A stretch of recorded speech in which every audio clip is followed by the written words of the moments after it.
बुद्ध से धम्म की दीक्षा लेने के बाद सीरिमा, जो कि उस समय के मगध साम्राज्यों की राजधानी राजगृह की नगर बधू थी, उसने अपना गणिका का काम छोड़कर बुद्ध की उपासिका बनने का निश्चय किया।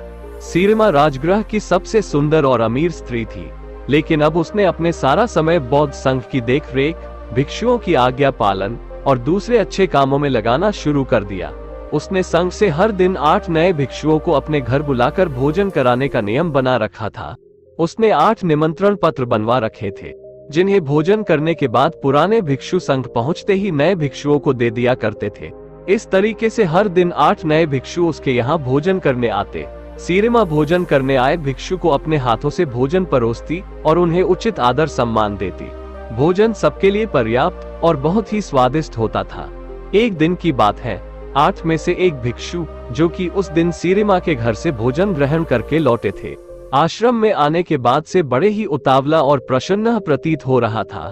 तो आश्रम के अन्य कुछ भिक्षुओं ने उस भिक्षु से सीरिमा के घर का भोजन के बारे में पूछा। उस प्रसन्न भिक्षु ने कहा, भोजन सबके लिए पर्याप्त मात्रा में था और भोजन का स्वाद ऐसा था कि जिसकी तुलना ही की ना जा सके। इससे स्वादिष्ट भोजन मैंने इससे पहले आज तक नहीं खाया था।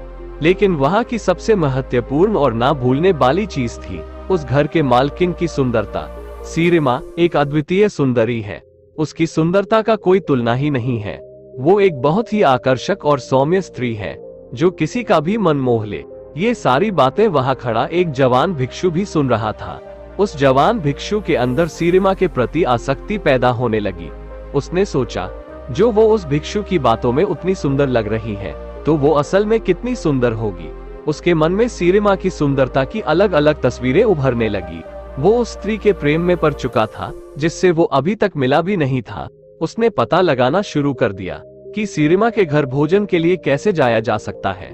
बहुत प्रयास करने के बाद उसने एक भिक्षु से अगले ही दिन का निमंत्रण पत्र प्राप्त कर लिया, क्योंकि अब वो सीरिमा के लिए एक दिन के लिए भी इंतजार नहीं कर सकता था। वो उस रात ठीक से सो भी नहीं सका, क्योंकि वो पूरी रात सीरिमा के बारे में ही सोचता रहा। लेकिन उसी दिन सीरिमा अचानक बहुत बीमार पड़ गई। वो अपने सारे गहने और सजावट के चीजों को उतारकर बिस्तर पर सोने चली गई। इसलिए जब वो प्रेमी युवा भिक्षु सीरिमा के घर पहुंचा, तो नौकरों ने उसका स्वागत किया और भोजन परोसा। ये देखकर उस युवा भिक्षु को बहुत क्रोध आया और वो अंदर ही अंदर बहुत दुखी हुआ। जब सीरिमा को पता चला कि भिक्षु भोजन के लिए बैठ गए हैं, तो वो उनके प्रति अपना सम्मान जताना चाहा। उसने अपने नौकरों से कहा, भोजन कक्ष तक पहुंचने में मेरी मदद करो। नौकरों की मदद से दर्द में सीरिमा धीरे धीरे चलते हुए भोजन कक्ष में पहुंच गई। वो पसीने से लटपट थी और उसका पूरा शरीर बुखार से कांप रहा था। वो हाथ जोड़कर घुटने के बल भिक्षुओं के सामने जाकर बैठ गई। उसे देखकर उस युवा भिक्षु ने मन ही मन कहा, इतनी बीमार होने के बाद भी यह कितनी सुंदर और आकर्षक है। सोचो, अगर ये बीमार ना होती और सारा श्रृंगार करके आती तो कितनी सुंदर लगती। अपनी वासना में वशीभूत होकर उस बौद्ध भिक्षु ने बिना आहार खाए अपना भिक्षा पात्र बंद कर दिया। भोजन समाप्त होने के बाद वो अपने भिक्षा पात्र को हाथ में लेकर झूमता हुआ आश्रम वापस आ जाता है। आश्रम पहुंचकर भी वो अपना भिक्षा पात्र नहीं खोलता और उसे एक कोने पर रखकर अपने बिस्तर पर लेट जाता है। उसके दिमाग में पूरे समय सिर्फ सीरिमा का वो खूबसूरत चेहरा ही घूम रहा था, जो उसने भोजन कक्ष में देखा था। वो उसके बारे में जितना सोचता है, वो उसके लिए उतना ही सुंदर होती जा रही थी। उसे भोजन कराने का प्रयास किया, लेकिन वो सभी असफल रहे। भयानक बुखार की वजह से उसी रात सीरिमा की मृत्यु हो गई। जब मगध सम्राट बिम्हिचार को सीरिमा की मौत की खबर मिली, तो उन्होंने बुद्ध को संदेश भेजा, हे तथागत, आपके व्यक्तिगत चिकित्सक जीविका का बहन सीरिमा अब दुनिया में नहीं रही।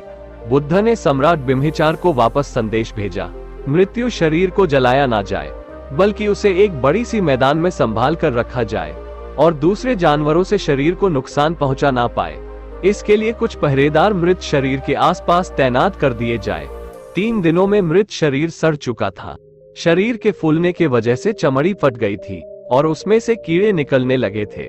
आसपास का सारा वातावरण दुर्गंध हो गया था।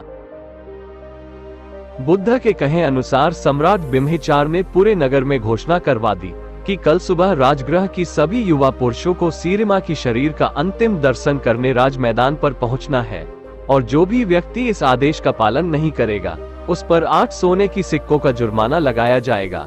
दूसरी तरफ उस युवा प्रेमी भिक्षु ने पिछले 4 दिनों से कुछ भी नहीं खाया था। उसके भिक्षा पात्र में रखा भोजन पूरी तरह से सड़ चुका था और उसमें से कीड़े निकल रहे थे। उस भिक्षु का एक मित्र उसके पास आया और बोला, मित्र, बुद्ध सीरिमा को देखने जा रहे हैं। सीरिमा शब्द की आवाज कान में पड़ते ही उस भिक्षु के अंदर अचानक से ऊर्जा लौट आई और वो तुरंत उठकर खड़ा हो गया। उसने अपने भिक्षा पात्र में से उस सड़ रहे भोजन को बाहर फेंका और उसे अच्छी तरह से साफ किया। जब वो भिक्षा पात्र से भोजन को फेंक रहा था, तब उस भोजन से निकल रहे कीड़ों की तस्वीर उसके मन के गहराइयों में बैठ गई। भिक्षा पात्र साफ करने के बाद वो भी आश्रम के बाकी भिक्षुओं के साथ राज मैदान की तरफ चल पड़ा। राज मैदान पर युवाओं की एक बड़ी भीड़ पहले से ही इकट्ठा हो रखी थी। बुद्ध अपने भिक्षुओं के साथ एक ओर बैठ गए, दूसरी ओर सारी भिक्षुनी बैठ गई। एक ओर सम्राट बिम्हेचार अपने मंत्रियों और सैनिकों के साथ बैठ गए और उनके ठीक सामने राजगृह के सारी युवा और उनके पीछे नगर के बाकी जनता बैठी हुई थी जो बुद्ध में आस्था रखते थे। राज मैदान पूरी तरह शांत और गंभीरता से भरा हुआ था।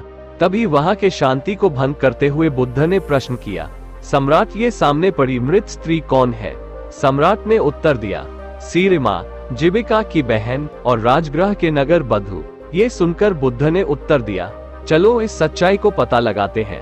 बुद्ध ने थोड़ी ऊंची आवाज में कहा, आप में से जो भी व्यक्ति 1000 सोने की सिक्के देगा, वो सीरिमा के साथ एक रात बिता सकता है। इतना कहकर बुद्ध भीड़ की तरफ देखने लगे। एक भी व्यक्ति ने अपना हाथ नहीं उठाया। बुद्ध ने फिर कहा, 500 सोने के सिक्के। अब भी सब चुप थे। 100 सोने के सिक्के, किसी की कोई प्रतिक्रिया नहीं। 50 सोने के सिक्के, बस चारों तरफ सन्नाटा था। सिर्फ एक सोने का सिक्का, कोई प्रतिक्रिया नहीं, मुफ्त में। अब भी किसी ने कोई इच्छा नहीं दिखाई। बुद्ध ने कहा, देखा भिक्षु, ये वही स्त्री है जो 4 दिन पहले तक नगर के हर पुरुषों की चाहत थी। सब इसे अपनी इच्छा पूर्ति का साधन समझते थे।